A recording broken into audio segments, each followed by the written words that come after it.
जिंदगी की राह में आप सबका स्वागत बा। ई कार्यक्रम मसीही विश्वास खातिर प्रार्थना में जयवंत जीवन और फलवंत होके बदे और बाइबल का विधिवत अध्ययन खातिर उत्साह बढ़ावे वाला, जवना से हर परिवार बाइबल की दिशा में मजबूत होके और जयवंत जीवन जिए। कृपा करके देखी और सुनी ताकि परमेश्वर आपकी जिंदगी का मार्गदर्शक ठहर सकें। दया करी प्रभु रउआ, दया करे ना हो, दया करे ना। भक्त करेलन को हरिया, दया करे ना। भक्त करेलन को हरिया, दया करे ना। दया करी प्रभु रउआ, दया करे ना हो, दया करे ना। दया करी प्रभु रउआ, दया करे ना हो, दया करे ना। भक्त करेलन को हरिया, दया करे ना। भक्त करेलन को हरिया, दया करे ना।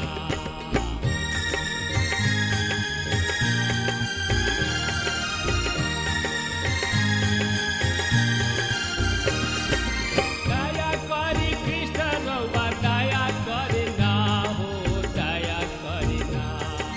दया करी कृष्ण रउआ, दया करे ना हो, दया करे ना। पापी करेलन बिनतिया, दया करे ना। पापी करेलन बिनतिया, दया करे ना।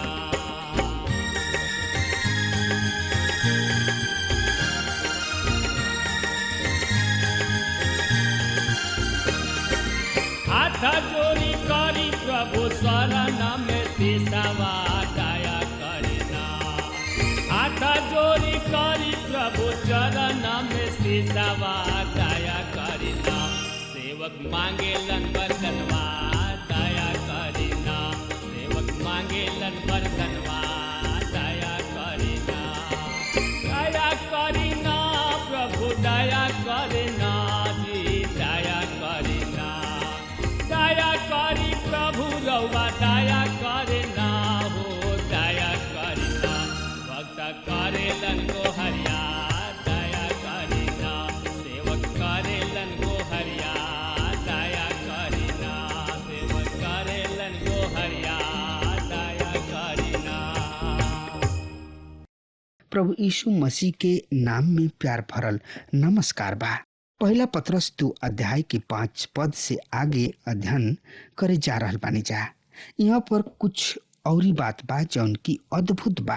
पहला पत्रस 2 अध्याय के 5 पद एह तरी से बता रहल बा, और जीवित पत्थर सबके समान आत्मिक भवन में निर्मित हो जाए, ये तरी तू पवित्र पुरोहित वर्ग बन के ऐसन आत्मिक वाली बलि चढ़ा सकबा जौन की यीशु मसीह द्वारा परमेश्वर के स्वीकार होखे।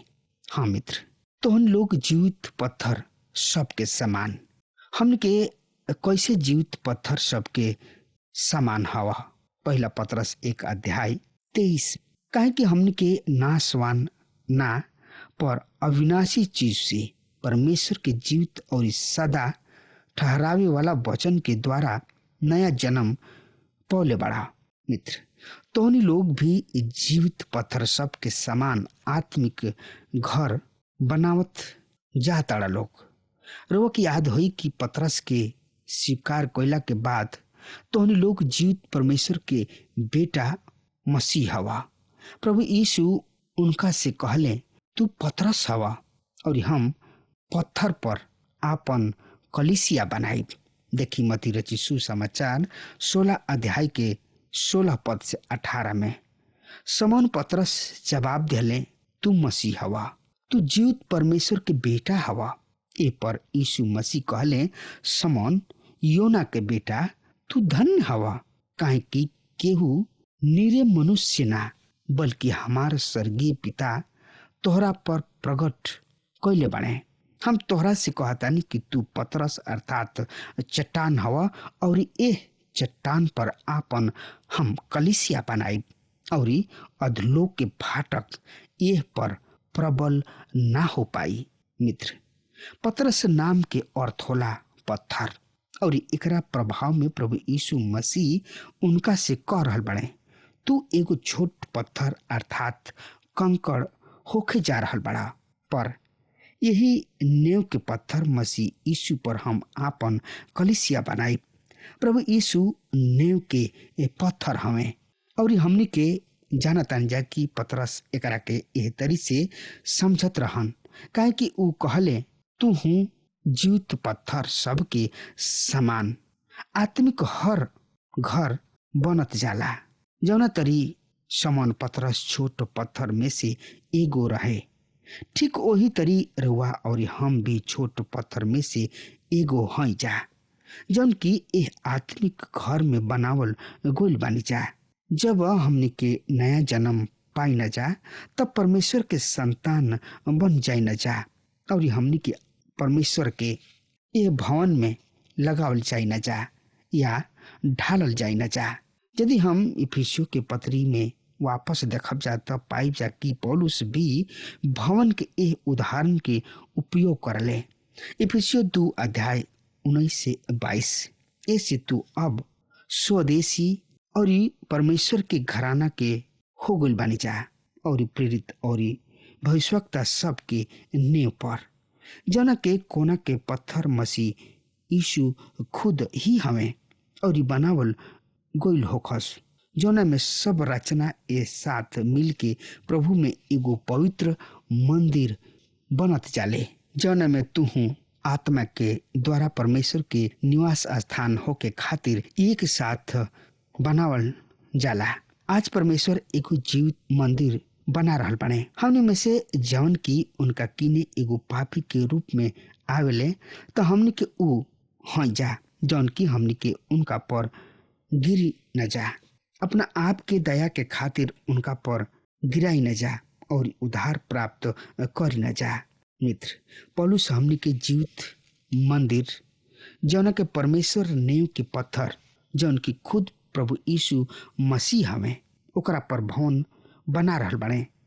ऐसन आत्मिक बलिदान चढ़ावा जौन की प्रभु यीशु मसीह के द्वारा परमेश्वर के ओर से है। एगो और उद्देश्य जौन की ई पत्री हमने के देला, उह याजक सबके पवित्र समाज, सब विश्वासी जीवित पत्थर है, सब विश्वासी याजक है। हमने के याजक सबके पवित्र समाज है, और बाद में पतरस एकरा के राजकीय याजक सबके समाज कहाला। याजक होके के नाते हमनी के आत्मिक बलिदान चढ़ावे के बा, जौन की प्रभु यीशु मसीह में परमेश्वर के ग्रहण होके परमेश्वर के स्तुति कइल ऐसन ही एगो आत्मिक बलिदान है।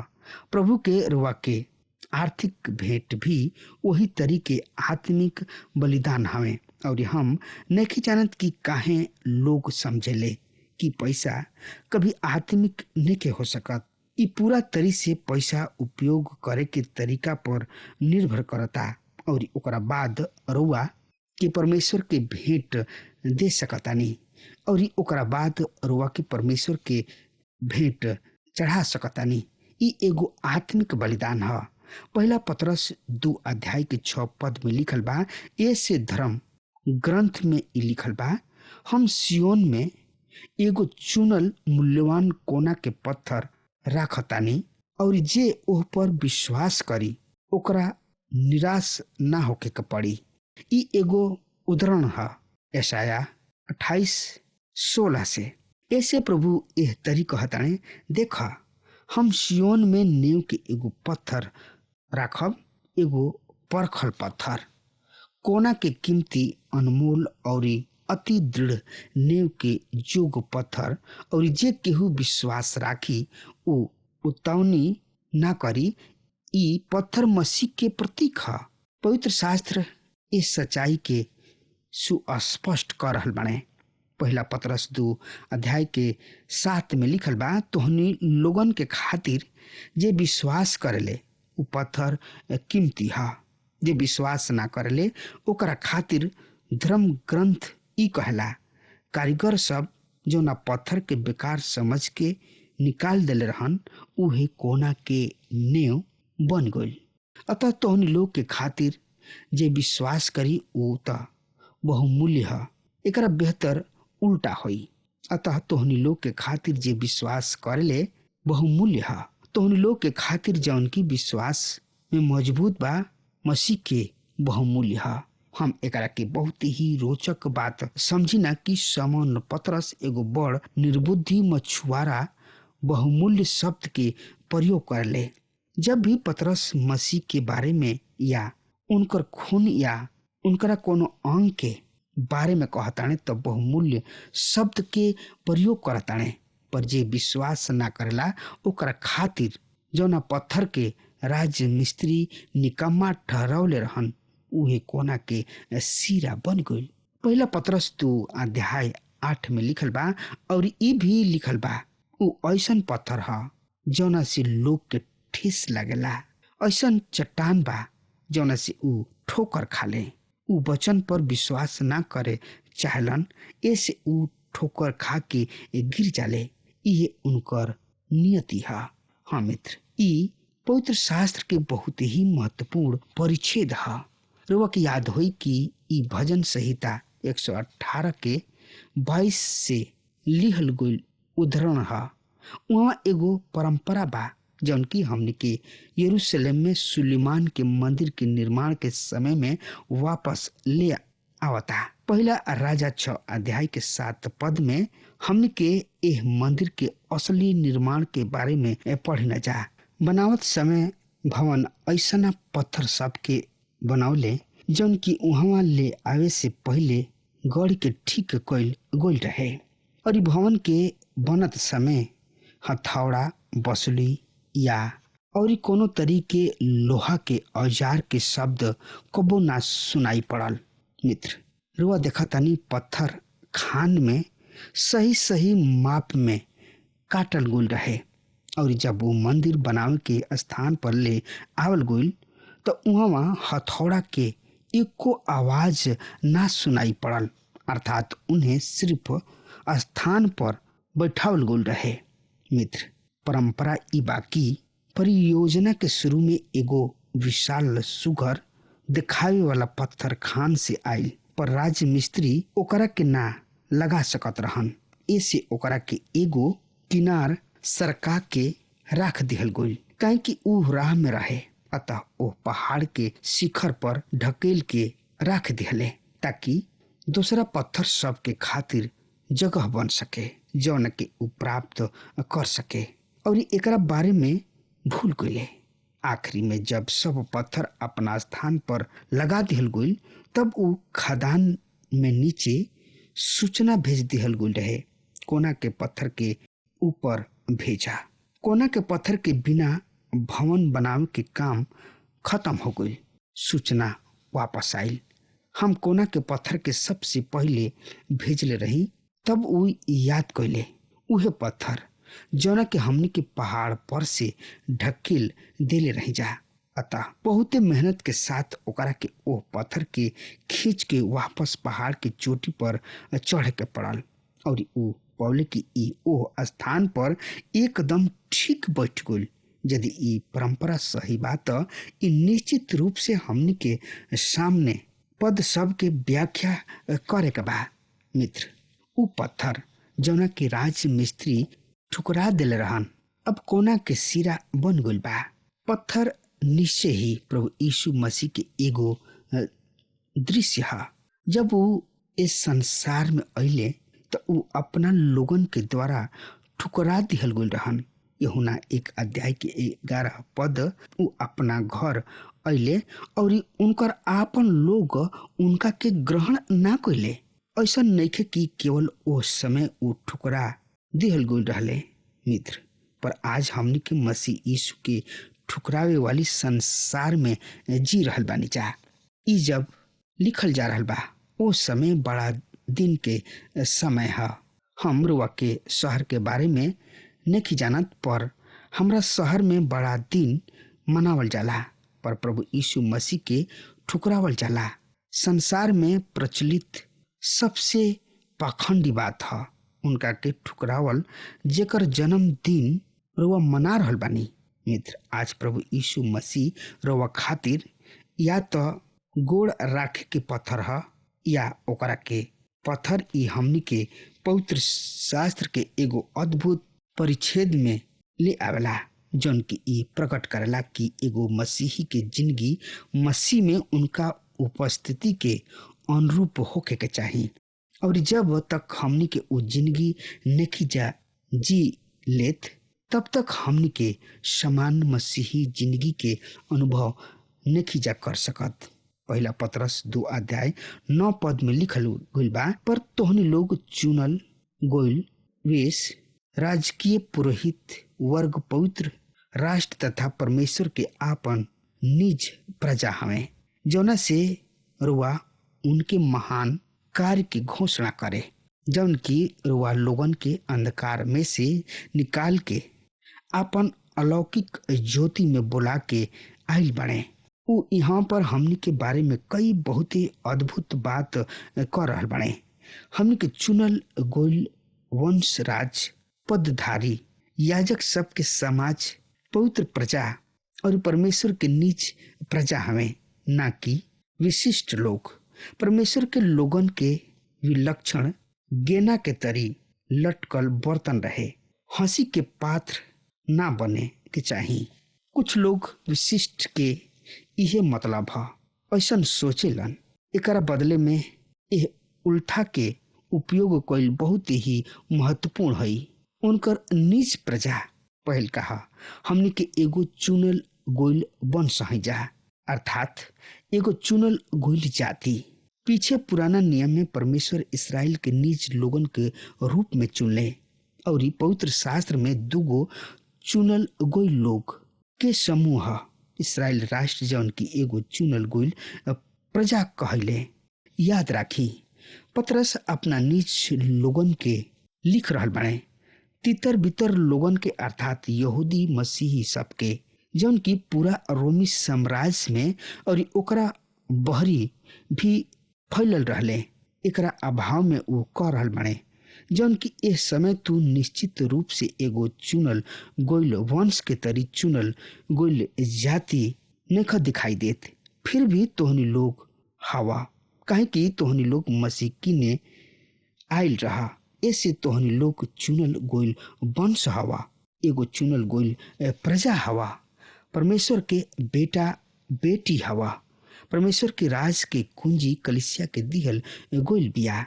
और आज हमने के सुसमाचार के प्रचार करे के बा, काहे कि कलिसिया चुनल गोइल साधन है। ई आदर विश्वासी सबके प्रदत्त है।